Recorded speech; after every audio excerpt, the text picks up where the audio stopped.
বাবা ফোন দিছে। আসসালামু আলাইকুম বাবা। ওয়ালাইকুম আসসালাম। মা তুমি কি করো? ওযু করতেছি নামাজ পড়ার জন্য। তুমি কি করছো?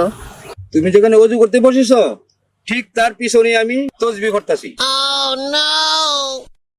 ওই দাঁড়া দাঁড়া, ওই কই যা দাঁড়া দাঁড়া।